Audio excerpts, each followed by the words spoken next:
ಅಯ್ಯೋ ತಗೊಳ್ಳದ ಮೈ ತುಂಬಾ ಹಾಕೊಂಡು ಕೊಂಡಾಡ್ಬಿಟ್ರು. ಆಲ್ಮೋಸ್ಟ್ ಹಾಫ್ ಬಾಟಲ್ ಖಾಲಿ ಆಗ್ಲೇ. ಸುಳ್ಳು ಸುಳ್ಳು.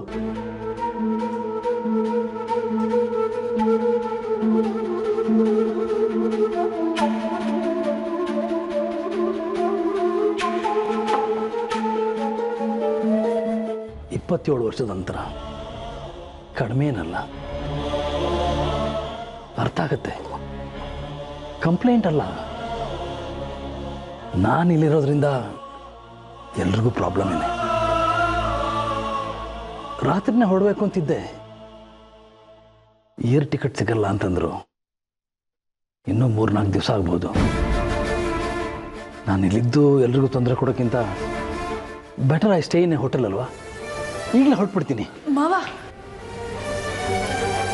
ನಿಮ್ದೇ ಇಷ್ಟು ದೊಡ್ಡ ಮನೆ ಇದೆ, ನೀವು ಹೋಟೆಲಿಗೆ ಯಾಕೆ ಹೋಗ್ಬೇಕು? ಒಲವಿಲ್ಲದ ಮೇಲೆ ಸ್ವಂತದ್ದು ಅನ್ಸ್ಕೊಂಡಿದ್ದೆಲ್ಲ ಅಪರಿಚಿತನೇ. ಈ ಮನೆ, ಅಮ್ಮ, ಶ್ರೀ, ಮಾಲತಿ,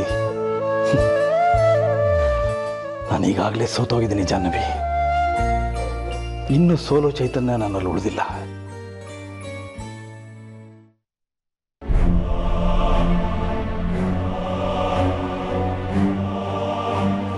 ಅಯ್ಯೋ ಮಾವ, ನೀವು ನಿಮ್ಮ ಯೋಚನೆನೋ ಏನು ಗೊತ್ತಾ ಮಾವ, ನಾನು ಶ್ರೀನ ಮದುವೆ ಆಗಿ ಆಲ್ಮೋಸ್ಟ್ 1 ವರ್ಷ ಆಗ್ತದೆ. ಇಷ್ಟರಲ್ಲೇ ಗೊತ್ತಾಗಿದೆ ಶ್ರೀ ಮನಸ್ಸಲ್ಲಿ ನನ್ನ ಬಗ್ಗೆ ಎಷ್ಟು ಪ್ರೀತಿ ಇದೆ, ಗೌರವ ಇದೆ ಅಂತ. ನೀವು ಮಾಲತಿ ಅತ್ತನ ಮದುವೆ ಆಗಿ 2 ವರ್ಷ ಅವ್ರ ಜೊತೆ ಸಂಸಾರ ಮಾಡಿದ್ದೀರಾ. ಇಷ್ಟೇನಾ ನೀವು ಅವ್ರನ್ನ ಅರ್ಥ ಮಾಡ್ಕೊಂಡಿರೋದು? ಮಾಲತಿ ಅತ್ತೆಗೆ ಈಗಲೂ ನೀವಂದ್ರೆ ತುಂಬ ಪ್ರೀತಿ.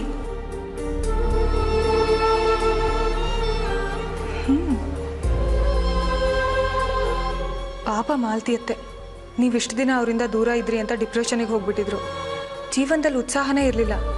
ಆದರೆ ನೀವು ಬಂದಾಗಿಂದ ಉತ್ಸಾಹದಿಂದ, ಖುಷಿಯಿಂದ ಮನೆ ತುಂಬ ಓಡಾಡ್ಕೊಂಡಿದ್ದಾರೆ. ಅಷ್ಟೇ ಅಲ್ಲ, ಈಗಲೂ ಅವ್ರು ನಿಮ್ಮ ಫೋಟೋನ ಅವ್ರ ರೂಮಲ್ಲಿ ಹಾಕೊಂಡಿದ್ದಾರೆ, ಗೊತ್ತಾ?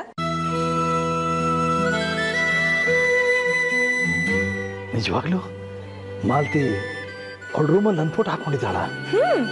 ನಿಮಗೆ ನನ್ನ ಮಾತು ಮೇಲೆ ನಂಬಿಕೆ ಇಲ್ಲ ಅಂದರೆ ಹೋಗಿ ನೋಡಿ. ಆದರೆ ಈಗಲೇ ಹೋಗಬೇಡಿ. ಅತ್ತೆ ರೂಮಲ್ಲೇ ಇದ್ದಾರೆ. ಅವ್ರು ಇರೋವಾಗಲೇ ನೀವು ಅವ್ರ ರೂಮಿಗೆ ಹೋಗ್ತೀನಿ ಅನ್ನೋದಾದ್ರೆ ನನಗೇನೂ ಅಭ್ಯಂತರ ಇಲ್ಲ. ಬೇಡ ಬೇಡ, ನನ್ನ ಬಗ್ಗೆ ಅವಳ ಮನಸ್ಸಲ್ಲಿ ಯಾವ ಭಾವನೆ ಉಳ್ಕೊಂಡಿದೆ ಅಂತ ಗೊತ್ತಾಗೋವರೆಗೂ ನಾನೇ ಅವಳ ಮುಂದೆ ಹೋಗೋದಿಲ್ಲ. ಅದಕ್ಕೆ ನಾನು ಹೇಳಿದ್ದು, ಒಂದು ಅರ್ಧ ಗಂಟೆ ಕಾಯಿರಿ. ಅತ್ತೆ ತುಳಸಿ ಪೂಜೆಗೆ ಅಂತ ಹೋಗ್ತಾರೆ. ಅತ್ತೆ ಪೂಜೆ ಕೂತ್ರೆ ಅಟ್ಲೀಸ್ಟ್ ಅರ್ಧ ಗಂಟೆ ತಗೊಂತಾರೆ.